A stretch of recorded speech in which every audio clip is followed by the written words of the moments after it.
Chasing Leviathan is a podcast about pursuing truth, one big question at a time through the discipline of listening. Truth is too big to tame, but if we pay close attention, we might get the chance to glimpse something truly magnificent. So please join me in this pursuit, 1 week at a time.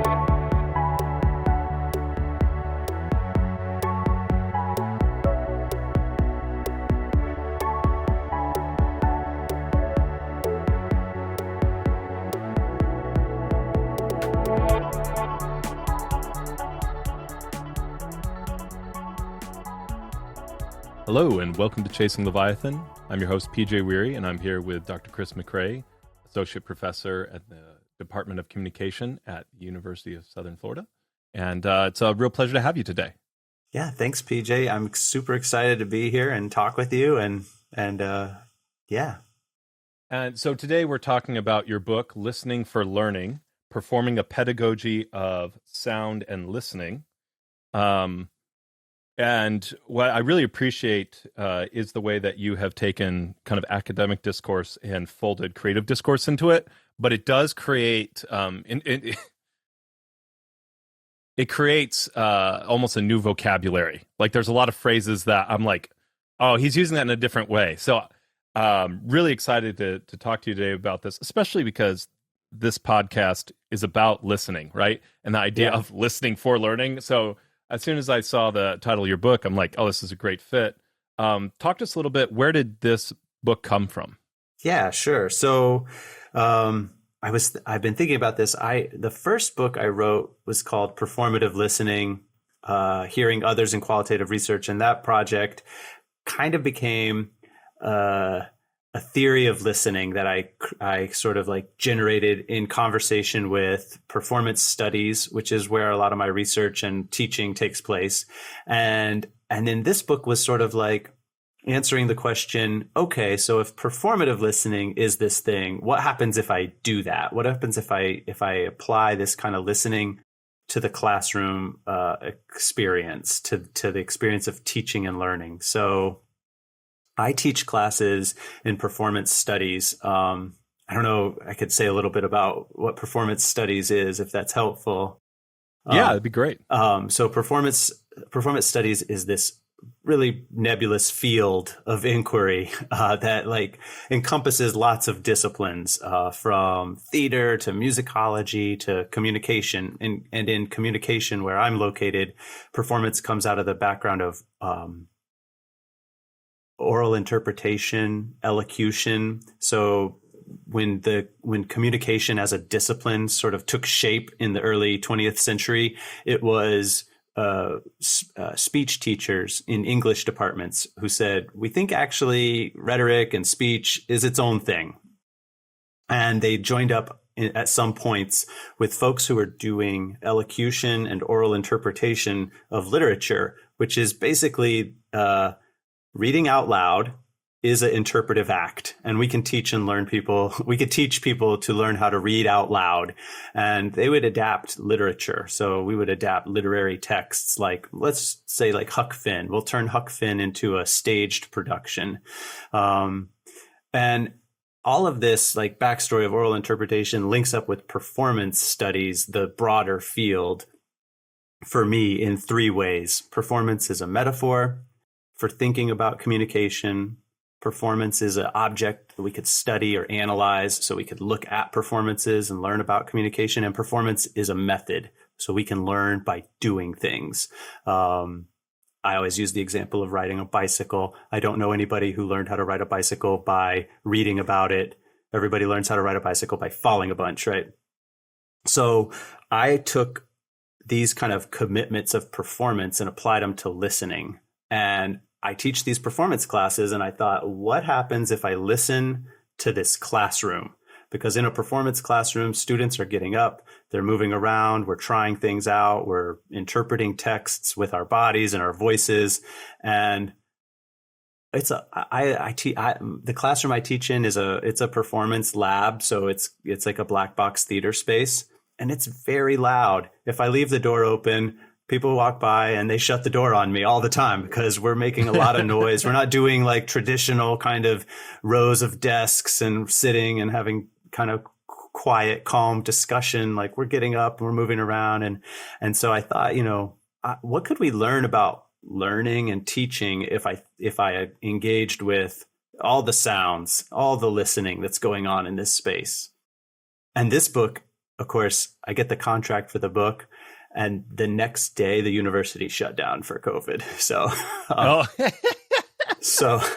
some of it is written from my experience having taught in this space for 10 years. And some of it is thinking about how to rethink teaching, when everything sort of got upended for us. So that's a really long, there's a lot of things in there, but that's sort of how the book came to be. Yeah, absolutely. And there's a lot of fascinating directions we can go. I had Dr. Michael Clune on. He's a humanities professor, and he wrote A Defensive Judgment. But one of the things he was talking about is the mess that the field of rhetoric is in, right? Like nobody really knows what it is, or everybody knows what it is. You know what I mean? It's like it's very hard. Like you go from department to department, you get completely different things, and communication as a whole kind of seems like that. So that's fascinating to me. Yeah, there's a large number of colleagues in the discipline who did not start in communication studies, right? So like if I went to a conference, I'm just guessing here, and this could be totally wrong, but if I went to a conference for mathematicians, I bet a lot of them started in math. But if you go to a conference in communication, there's people who started in all sorts of places, and communication becomes sort of the answer to a lot of people's questions. But it's disparate, and there's lots of different approaches. There's humanistic approaches, there's critical approaches, there's social scientific approaches. I've been researching our departments. There's these old scrapbooks that the department has kept for like the last 50 years, and I like flip back into the early days of the department, and they were doing everything from speech and debate kinds of events to they were calling it speech science. And I think that it had something to do with sort of like speech pathology, maybe, or, like working to help people speak with speaking, but which is a really like kind of like science, maybe even like a medical kind of model of approaching communication. So, I mean, I don't know everything about what's going on in the discipline for sure. And then I like locate myself in performance, which is a whole nother set of contested terms. I'm teaching a grad class on performance theory right now. And one of the themes that you come across is the notion that performance is essentially contested. It's an essentially contested concept. And that's the working premise that we're going to work from here, is that like we're engaged in a field of inquiry that doesn't agree on its terms. Yes. Yeah. And let me ask you this, and I'm not saying this is a good or bad thing. For me, this is a descriptive thing, right?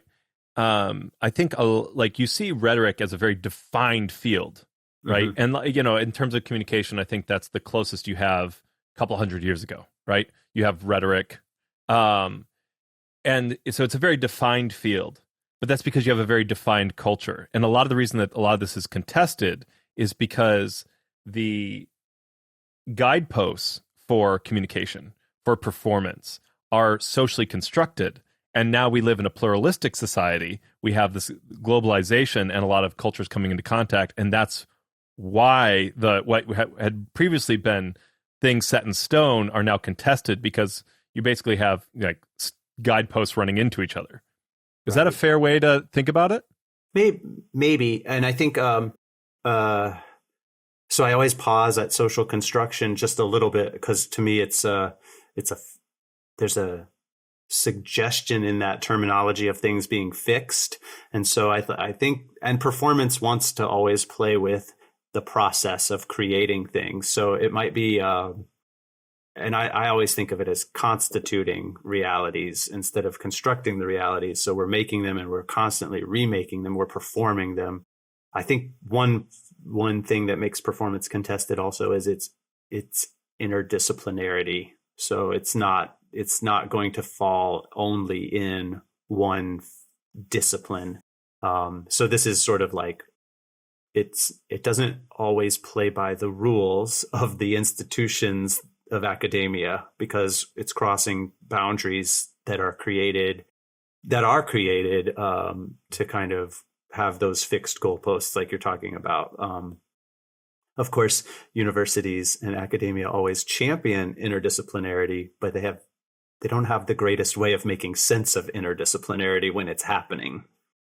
Yeah.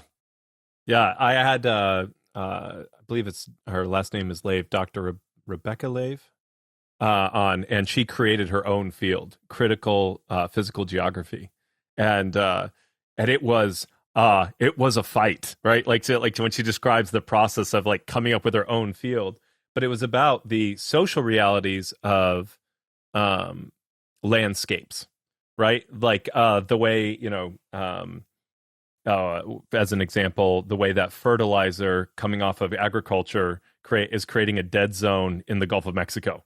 Right. And with the social reasons why that happens, which is like an important connecting piece. Like you just have like the science and anyways. Like I said, there was a lot that you said that was really, I don't want to get too far down this rabbit hole before returning to, I think, a central question. And you definitely hinted at kind of an answer, or even gave the answer. But for our listeners, what is performative listening? Right. So, performative listening for me it's both a way of theorizing listening, and it's a method for practicing listening. I was not convinced by all the literature on listening when I set out to kind of create that book. I wasn't convinced that that's all there is to listening. I think listening is often, this is like a really generic kind of read, but listening is often something we think of as it's either active or it's passive, and it's done in order to accomplish some other task, right? Like I'm listening so that I can understand you, or I'm listening so that I can succeed, or whatever. And if I'm not listening, there's something probably, wrong with me or the relationship I'm in with you. And I thought, yeah, that's possible. But I also kind of was playing around with the idea that listening might be enough. Like listening might not be something that we need to do in order to accomplish something else, but listening might be the thing in and of itself. And what does it mean to kind of theorize listening as an act without worrying about what's next? And I drew on some philosophy, some ethics, and also some ideas from performance studies, namely performativity, in order to kind of think through what could it mean to think of listening as a performance.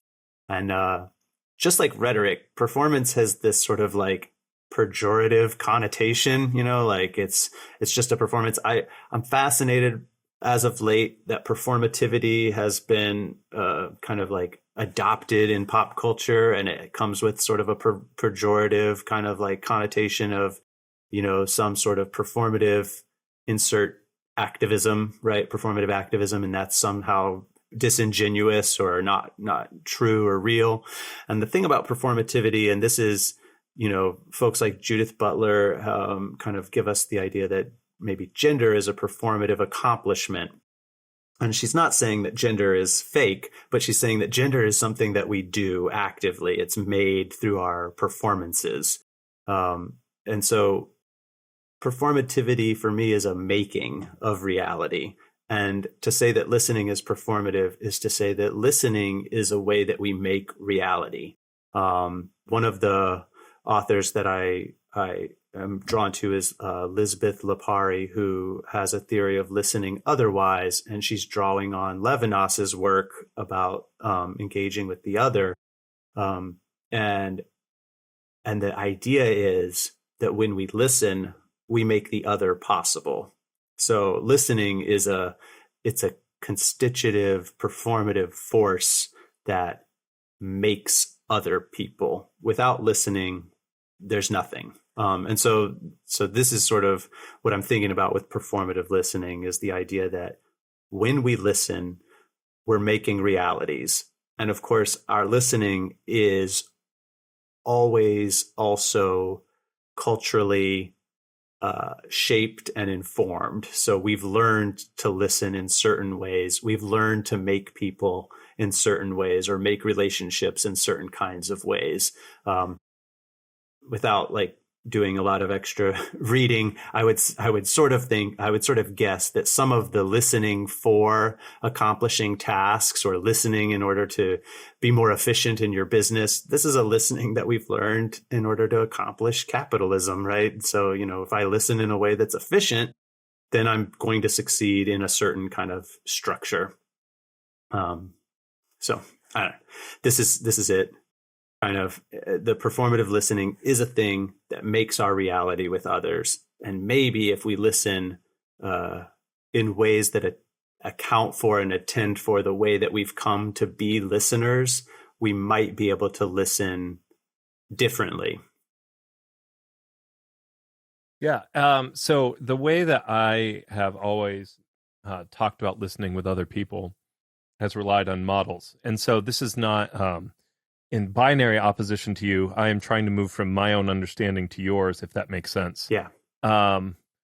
So one thing that I try to encourage people in, and I think is a common problem in our society, is that a lot of people treat listening, and I'd say these are probably more models of conversation, and is that a lot of people treat conversations or listening as as like combat, right? Especially in like podcast type scenarios where it's like, how can I score points? How can I beat this person? You know what I mean? Like, right. I can't tell you how many times I see clips between people having arguments and one person says something that's clever and completely destroys the other person's point. And if you stop and think about it, it's really depressing because they're actually both wrong. Yeah, if that right, and so for me, the model I try to push people towards is is listening and having a conversation with someone, working together. The goal is to find truth together, some type of agreement and that fusion of horizons. If you're familiar with kind of Gadamer's work, Nietzsche, how does that? Would you consider that listening to score points? Is that still listening, or do you have like an ethical component that kind of limits? Am I on the right track there, or are these kind of like are we kind of on like parallel tracks that aren't converging? How does that fit together? Yeah, I think listening to score points is just sort of a disingenuous form of listening again for me. That's like it's not, I guess I'm with you. It's some sort of, we might call it like a dialogic engagement with the other that we might be striving for as kind of as the center point. But if I'm listening in order to try to like beat you at something, I'm probably not. It's not that I'm not listening. I'm listening, but it's got a different function for me, and I'm still moving beyond that point of actually attending to what the other is saying. There's a touch of empathy that's going on in this kind of work where it's not an empathy of like, I can absolutely understand where you are, but it's I have an ethical imperative to try to reach out toward you, right? So I'm going to try to like be there and kind of sort of hold off on moving into my next sort of like desires, right? But it's listening first. Yeah, as you were talking about making the other, that obviously makes sense in like that fusion, that like coming together. Obviously, I mean, part of the idea of fusion horizons is that you can never fully have someone else's viewpoint. You can share the view, but you can't I can't look out through your eyeballs, right? Like, right. That's your point of view. And that makes sense in Levinas's other. And so when you talk about making the other, and I'm just kind of rephrasing the question, I think you answered it well, but I think there's more there with when you enter combatively. There's definitely an other, but is it like other but not with a capital O, or is it just not Levinas's other? Or when you enter combatively, how does that work with that other person? What does that other person become? Right.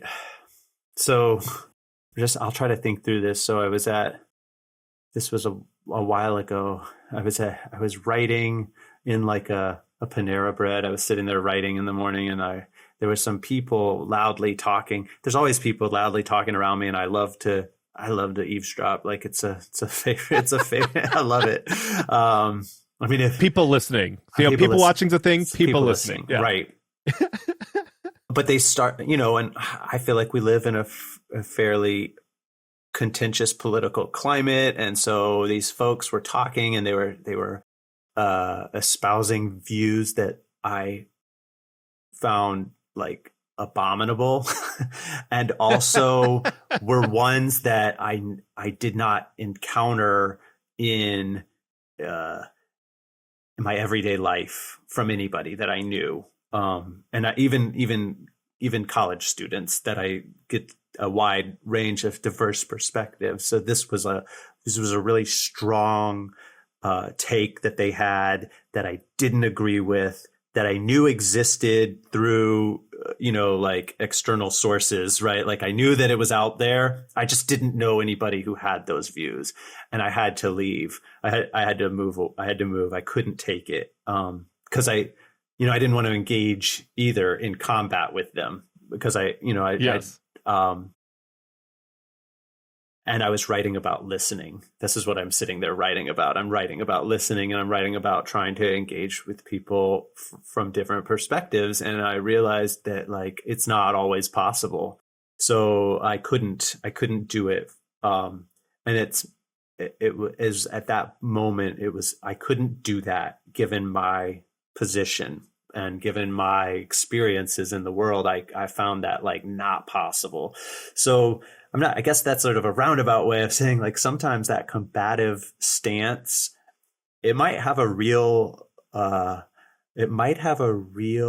legitimate reason for existing, and it might prevent us from taking on the stance of the listener.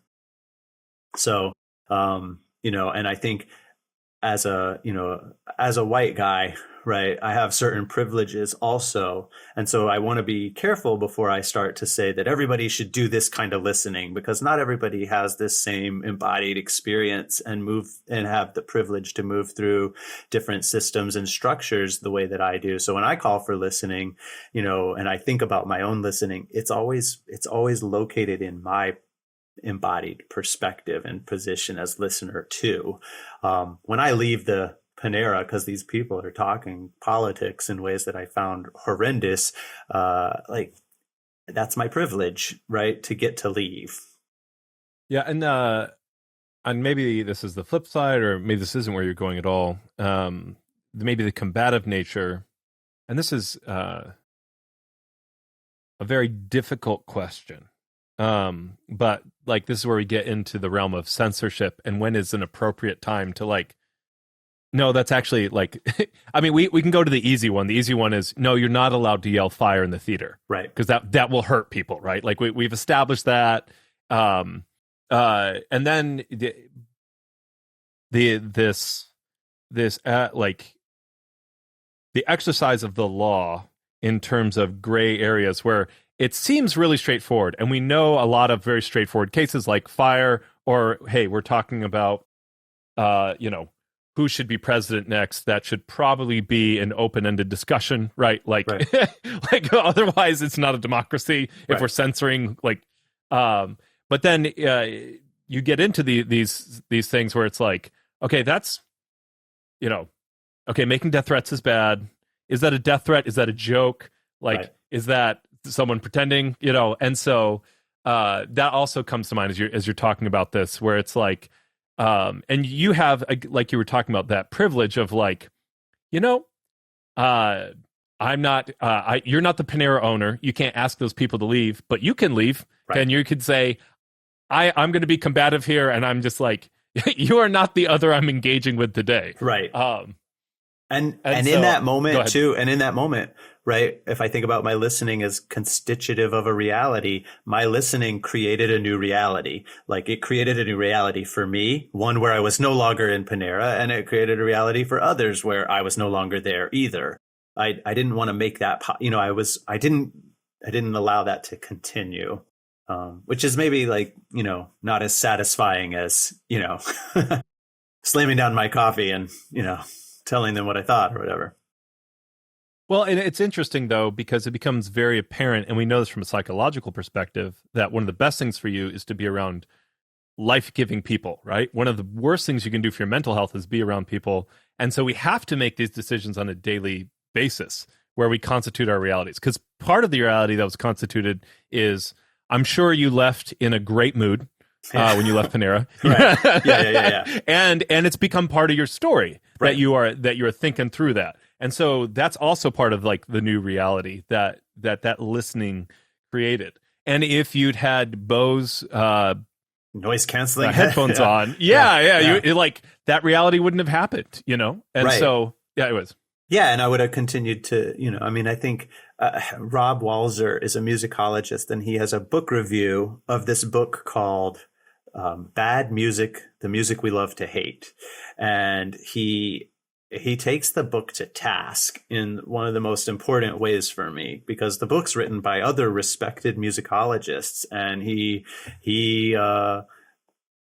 scolds the other musicologists who've written this book, which is basically it's a hit job on pop music that they consider to be trashy, right? So they're like, ABBA is terrible, and it's a joke and all this, and Walzer says, look, your taste is a matter of privilege. Like millions of people love this music.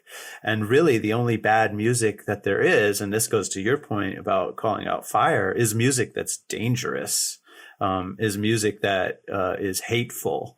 And he says that's where we could have a conversation about what bad music is music that is. And he gave some examples. I can't remember right now, but there's some pretty horrific examples of music that's used to leverage hateful groups.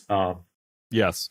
And yeah, I didn't know about that again because of my own privilege, but he's like, those are examples we could talk about as bad music, but otherwise, it's a matter of taste a lot of times, and taste is always about privilege. So I kind of draw that as an analogy to some of this, thinking about the way that I'm thinking about privilege too. It's like, well, I need to acknowledge, when do I feel uncomfortable? Because that's probably a lot about me, and it's probably got a lot to do with my privilege. And there may be moments when I might be ethically called to do another thing, but these sounds are happening all around us. People are talking, people are listening all the time. And how I feel as a listener in those moments is reflective of my position in the world. Thank you. And I really appreciate your patience as we kind of have dug through that. I want to make sure to actually kind of talk through your book a little bit. Yeah. And obviously, performative listening is like the heart of it. So I think that's good to kind of lay the foundation there. For part one, you say listening to bodies, and you even mentioned your own kind of embodied listening. What does it mean to listen to bodies, and what is, you mentioned a little bit about privilege. What is this embodiment of listening, and how does that change from person to person? Right. Yeah. So I divide the book into three I segmented the educational experience into three kind of things. So there's bodies, there's classrooms, and there's pedagogy happening in and listening to bodies. I made this artificial kind of set of constraints for myself to try to write through and think through what it means to listen to bodies. And I think about students' bodies, and I think about teachers' bodies.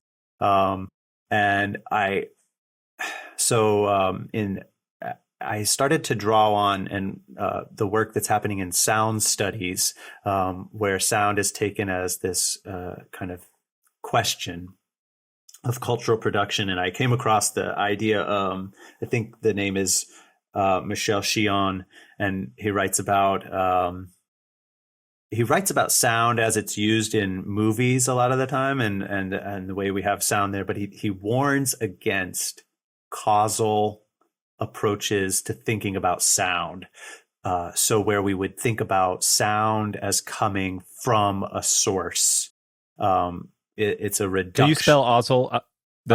Forgive me. Causal. C-A-U-S. Causal. Causal. Sorry. Yes, got it. Yeah, I was yeah. like causal. I'm like, Causal. I'm not familiar with that. Yeah, okay. yeah. So thinking about like the door slamming is the sound of the door. Well, the door doesn't slam on its own. The door's been slammed by somebody, and there's a house, and there's a door jam, and there's all these things that made that sound like reverberate. So he says you can't just attribute sounds to objects, because that's not how sound works. It's a process, and it happens in interaction. So I wanted to kind of think about the sounds that students' bodies might make in the classroom, all the while being very careful and aware that I'm not trying to attribute the sounds to the students, because there's a lot of things going on in that context. But listening to these sounds for me was a matter of listening in some ways to the excess, or the things that we don't consider relevant or important on their face. They're not things that show up in the syllabus. So, but I feel like they're instructive. So during a round of student performances, students are getting up, they're presenting their work, and there's always somebody who's opening a bag of chips right next to me while I'm writing down my and there's somebody who gets a phone call and gets up in the middle of the class and walks out in a really, like, it seems disruptive, right? But these are all instructive sounds. And so I'm trying to attend to, like, there's all these sounds. There's the sounds of somebody standing up there, getting ready to give their performance, and they freeze. And there's this, we call it an uncomfortable silence. And I want to interrogate, like, why is that uncomfortable for us? What is that about? So I used sound and listening to the sounds that bodies are making in this classroom as a place to kind of sort of think through some of the same things I was talking about in my Panera example. Why do I feel like uncomfortable in this moment? Why is this something I don't like? Or why is this a distraction? Or why is this not the thing we're talking about right now? Why are we not talking about how loud potato chips are? Like, this is important. And we're learning a lot from that moment. And in the final chapter in part 1, I make a distinction between sound bodies and institutional bodies. And this is drawing on Deborah Kapchin's work. She's a performance and sound scholar, and she kind of she does a lovely job of explaining the ways that bodies are constituted by institutions. So we are made as she calls it legal bodies. So like a legal body has certain attributes, and they're authorized by institutions to do certain things or not. The classroom is an institution that is full of policy about how people should sound, how they can sound. And even I was, going through my own archive of syllabi that I'd written over the years, and I used to have a whole lot more by way of policy about what students could sound like in my classroom. And I hadn't really given a lot of thought to it before, but I was like sort of fascinated how much we try to manage the sounds of the classroom through policy. And then on the other side, thinking about the ways that bodies are made in and by sound, they exceed these institutional constraints in many different ways, in some ways that are really generative and probably important for us to attend to. So, silence your cell phone used to be the policy. And in the last, 5 or 6 years, silencing a student's cell phone in the classroom, for me, felt increasingly like a dangerous idea to tell a student to keep their cell phone silent. Now, I still go in places and I still sort of I question when I hear somebody say, you need to turn off your cell phone, right? Like, well, we live in a culture and a society where there may be need for me to have access to my cell phone's sounds so that I can either attend to some sort of crisis or emergency that's external, or attend to some sort of crisis or emergency that might be imminent. There's always, on Tuesdays, we get the alert and the phone goes off and the university tells us this is a test of our emergency system. And so, like turning off your cell phone could be not wise, right? In that context, it's wild, but like, this is the way that I kind of orient towards thinking about sound is like, wow, why are we trying to control these sounds? And what would they be leaving out if we did? So. Do you have any other concrete examples of policy, especially like even as you talked about your early syllabi, where you were trying to control student sound? So I used to have, and some of this is the pandemic caused me to rethink my teaching and what's important, but I used to have participation be a graded part of a class, right? And usually what we meant when we gave points for participation was people talking, right? Like making sound. How do I know you're participating? Yeah. You're making sound. You're raising your hand. And sometimes I'm making you raise your hand. That's a implicit policy, right? Like raise your hand to talk. And then make sound for me to show me that you're engaging with the work, which could be terribly anxiety producing for many people. And it could also yield all sorts of unproductive, we were talking about like social media earlier, is that participating just because I'm speaking? Am I doing this? And then what about different ways of participating, like via listening, which doesn't present itself in a way that's audible always, right? So that's like my other kind of concrete thought about like I used to try to regulate sound and incentivize it, Yeah, and I hadn't thought of the positive side of it. I was expecting it to be more along the lines of silencing your cell phone, and that's true. We try to manufacture sound too, right? Right. Especially in a performance classroom. I mean, I'd assume that you're like, there has to be some kind of sound for a grade at that point, right? Or, yeah. I mean, how do you handle that? Yeah, you got to get up and you got to give this performance, and oftentimes what people get anxious about in that context is doing a good job, doing something aesthetically beautiful, unique, whatever.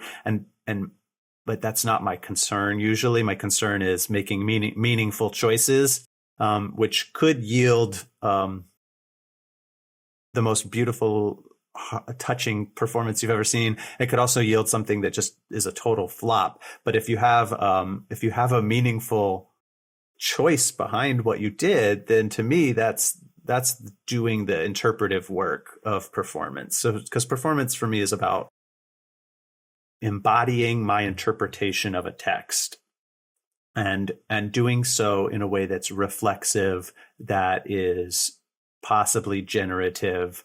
And it may not always work, but it's one thing to get up there. I always give the example. It's one thing to get up there and pace around and mutter your lines because you're unprepared. It's another thing to get up there and pace around and mutter your lines because that's how you've empathized with the text, and that's how you want to embody that text. That could be a meaningful choice, So, but I don't want to make a determination ahead of time about what the sound has got to be like. But yeah, it's definitely part of the course is saying, yeah, you gotta get up there, and we could also think about sound hopefully in ways that exceed the ear.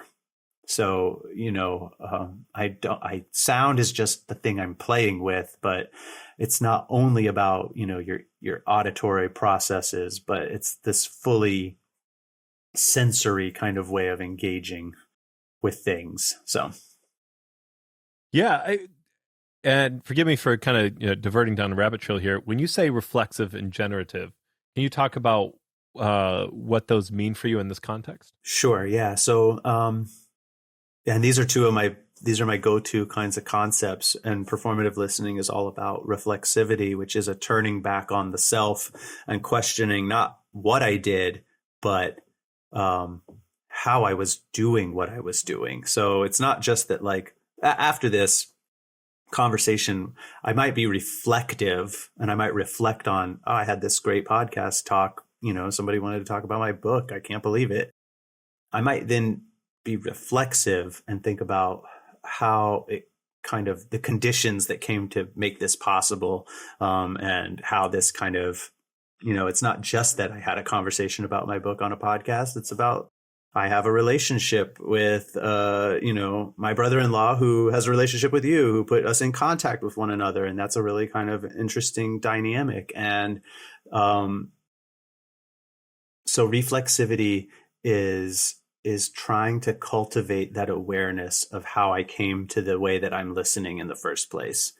I was in that Panera Bread. I could reflect on it. It was a crummy situation, but I can be reflexive and say, wow, this tells me a lot about who I am as a person and how privileged I am to, and maybe isolated I am to not have her encounter this kind of discourse, right? In any kind of way.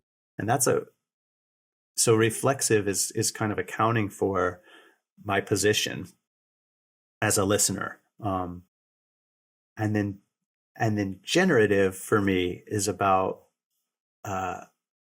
so a lot of the work I do draws on critical scholarship, critical theories.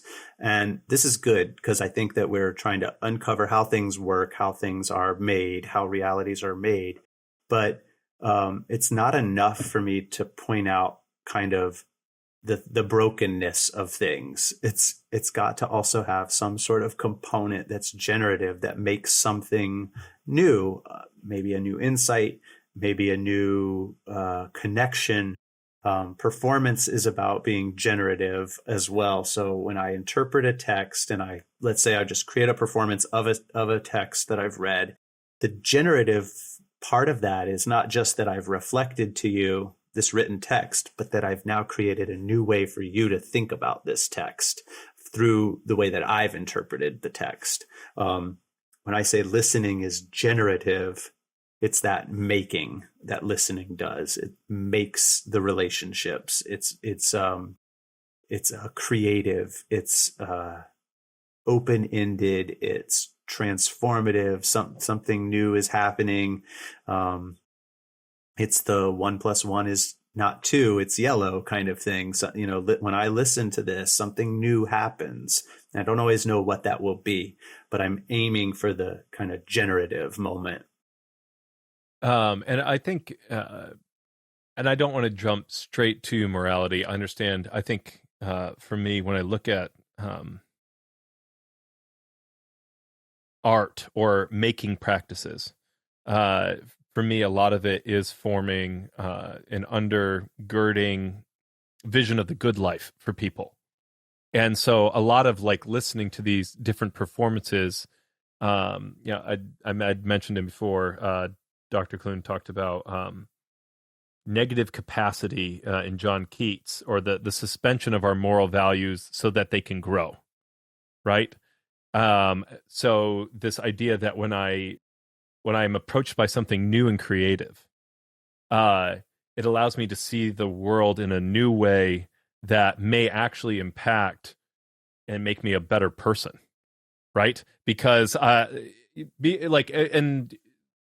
I on track with that? Is that a proper way to think about that? Sure. I guess I hadn't really thought about like the individual implication as much as just sort of like why we might be doing the things we're doing in a kind of a pragmatic way. But yeah, I mean, I like the idea of suspending some sort of values in order to try to maybe change. I think that I have this assignment where students perform, and then I ask students to respond to those performances. And I've recently changed that from a response to the performance about the performance. So no longer like tell me, what that performance meant for you or anything like that.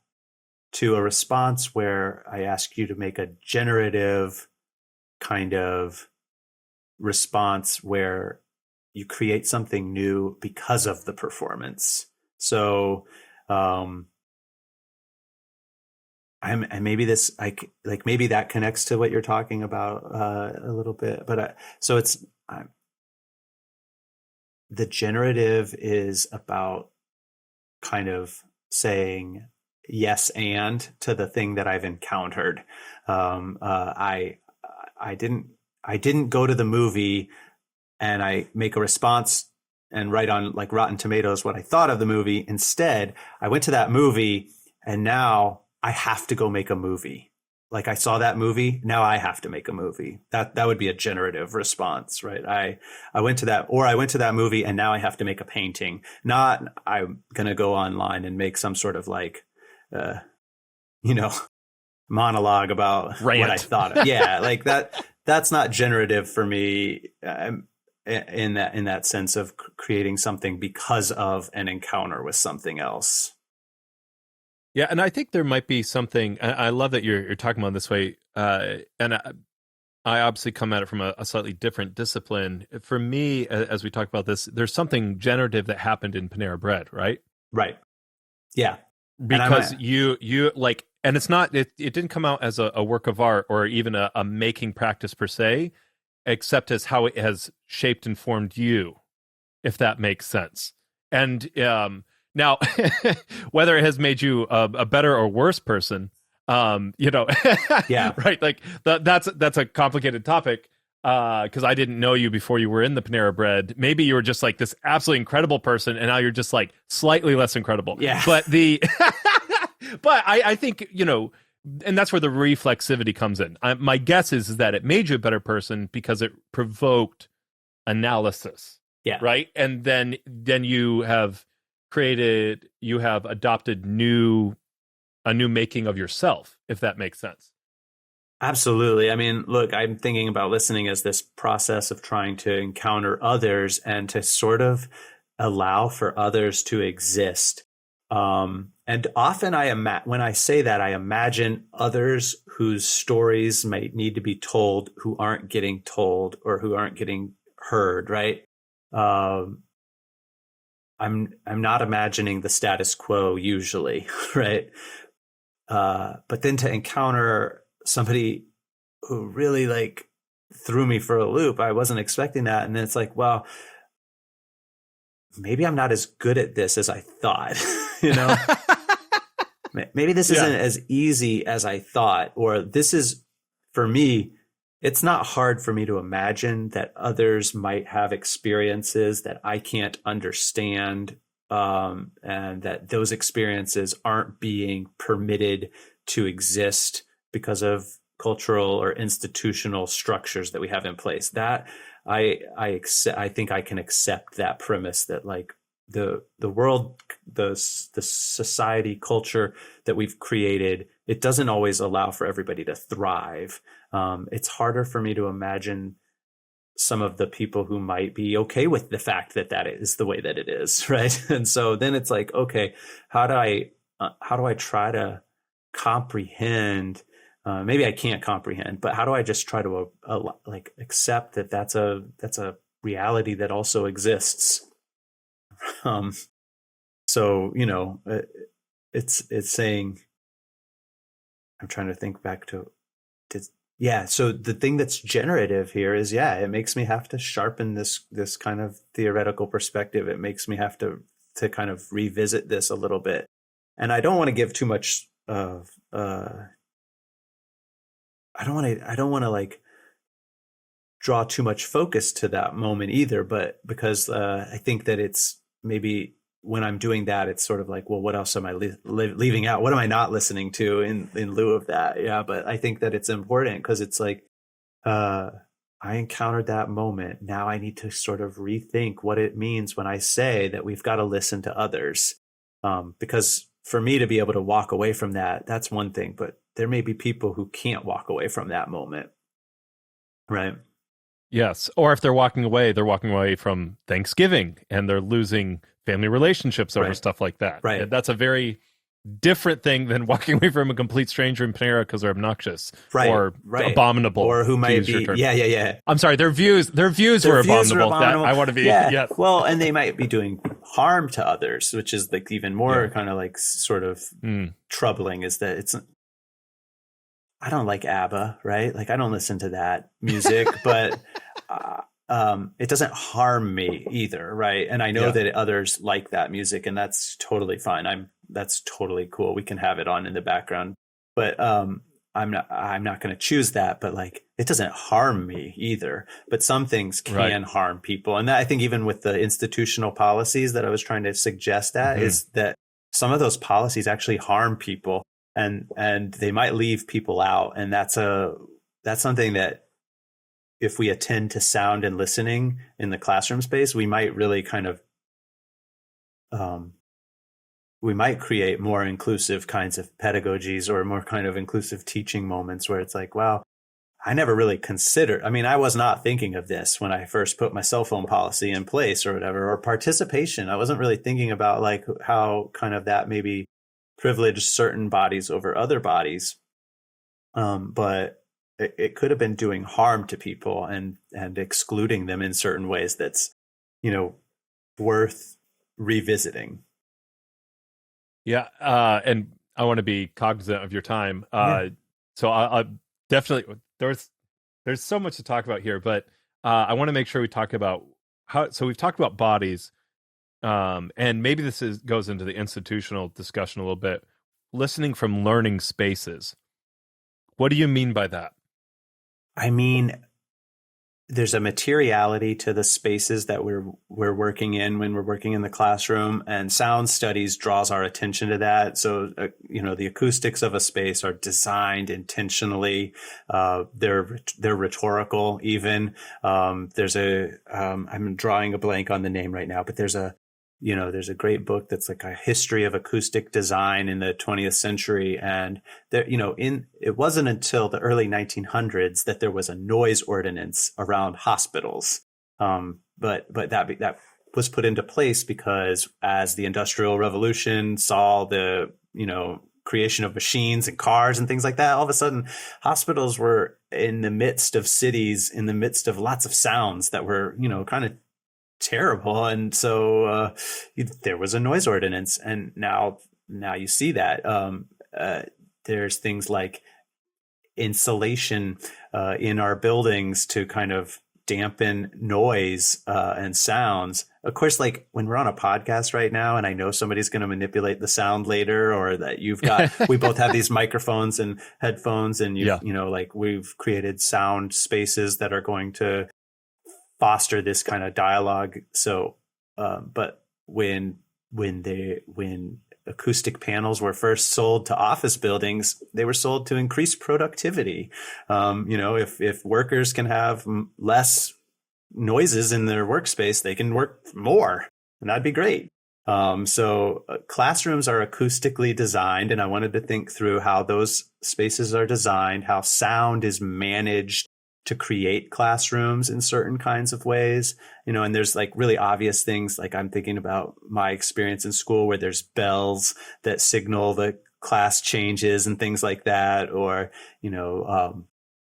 classroom desks are configured in ways to try to like manage the sound of bodies in the classroom space in ways that can foster and facilitate a particular kind of pedagogy, usually where some sort of teacher is talking to students, and you don't want students doing a lot of extra talking. So we confine their bodies to desks that can be spread apart or whatever, so thinking about the learning space in terms of sound is just another kind of exercise for me to think through. How does sound play a part in the classroom? How does sound play a part in making the physical space where we listen and learn? Would another example be tile versus carpet? Especially see it like the trade-offs between a quieter, better learning space versus something that's easier to clean, that's more durable, and these kind of financial constraints. Absolutely. Tile in the classrooms. how big the classroom is, how many bodies we'll let into a classroom in that space, what kind of materials we might put on the walls, all of those things. And they're super culturally specific, and they have a big impact and a really taken for granted impact on the way the classroom's going to work too. Yeah, and there's these financial constraints. There are, along with value constraints. So, for instance, the belief in public education means that you have to have room for everybody. Right. But then you also have financial constraints Yeah. that are like, okay, but we can only, so now you see this consistent fight between, okay, how many students is too many students to one teacher? Mm-hmm. But how do we fit everybody in? Because it's important to fit everybody in. Right.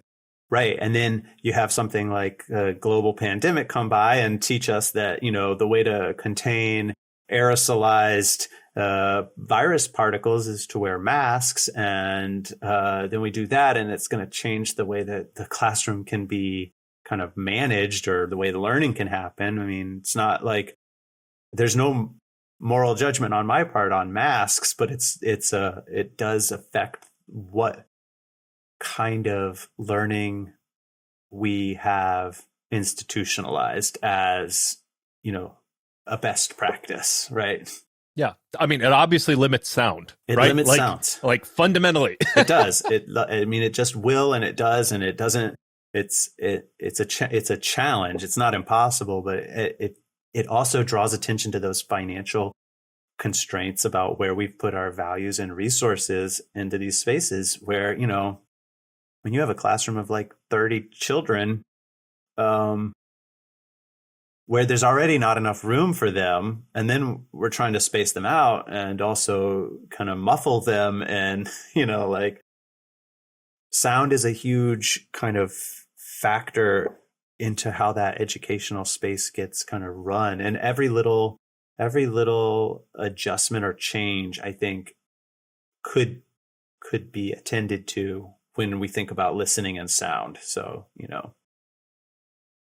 so sound and listening, to use one of the terms we were talking about before the show, is like becomes a heuristic for me for interpreting the space. I want to interpret the space via a logic of sound and listening, and think about, okay, it's not just that, the current events, PJ, are so hard not to like bring into all of this. But if I like take books off of classroom shelves, all of a sudden I've changed the acoustic design of this space in a way that it's not just that I've limited what books I'm considering like good or bad for students to have access to, but now I've also made like the sound of the room different. And I think the insights that you're drawing from, you're using sound as kind of, you kind of mentioned sort of like an artificial constraint for your studies, because otherwise it's too broad.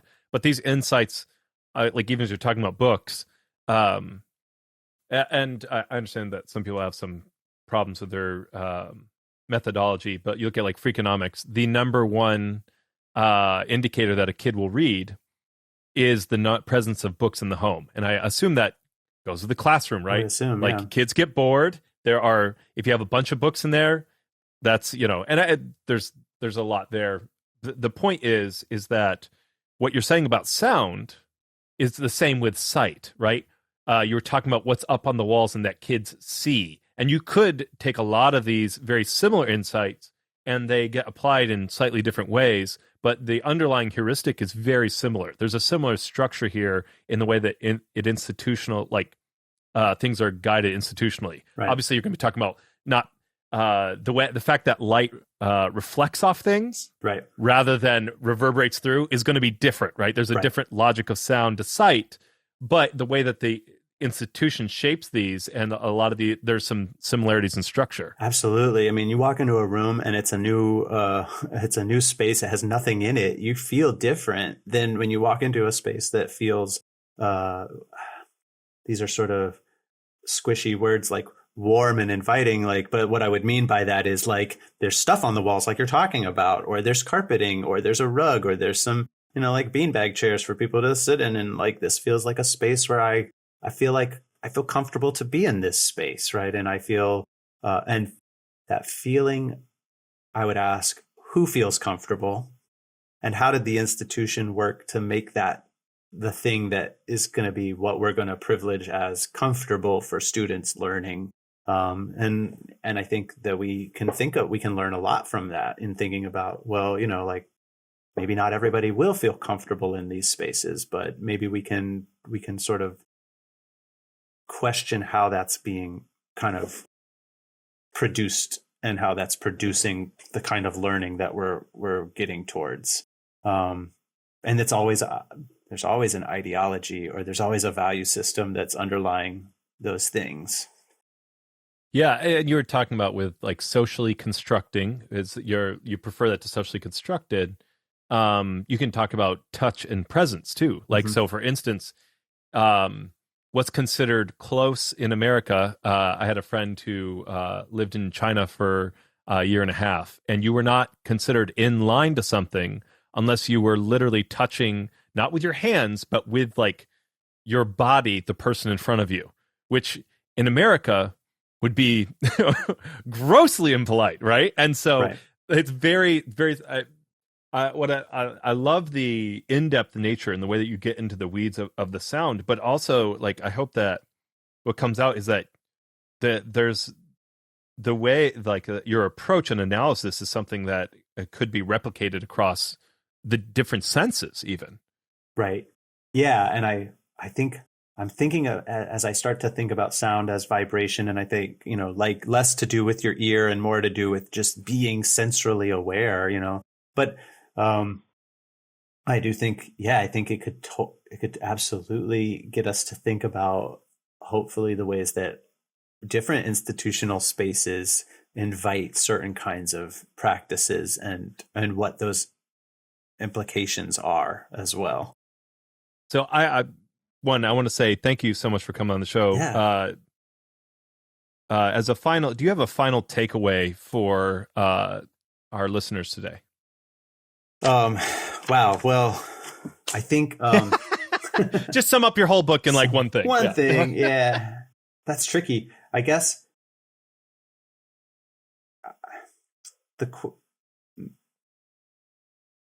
I like to think of it as an invitation to think about listening as something that we do with our bodies, that we do in certain spaces, and that it's not a neutral act, but it's a potentially generative way of engaging with the world and with others. So, if we think about listening, we might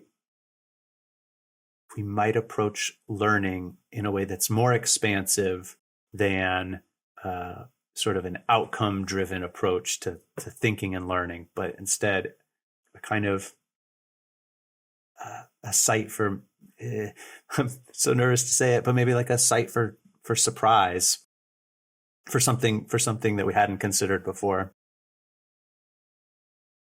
And I'm sorry, I don't want to. That's fine. You're speaking here. No. As you're speaking here, I feel like there's obviously ethical implications to what you're saying, and I feel like there's even like, do you think like the virtue of a certain kind of humility is present? That like it posits a certain kind when you talk about this openness to correction, even just this openness to surprise, that and that's really what it takes to welcome the other, right? Yeah.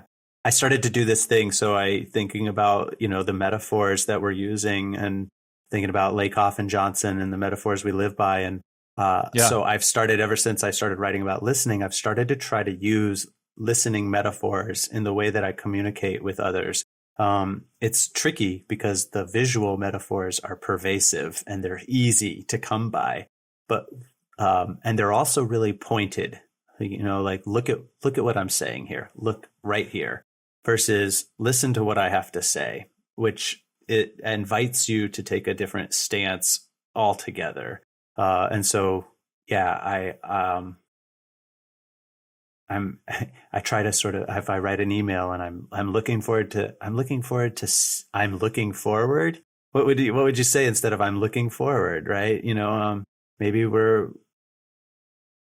I don't know. My ears are itching to hear you. Yeah, I'm ready to listen. Or I'm excited. I'm excited to listen. I'm excited to hear what you have to say. It puts that relationship in a different orientation altogether. And so I think for me, that's the ethic of listening. Is it's that openness. It's that opening outward instead of assuming that I'm the authority who's gonna show you what I mean. Yeah, absolutely. Well, Dr. McRae, it's been an absolute pleasure. Thank you. Thanks, PJ.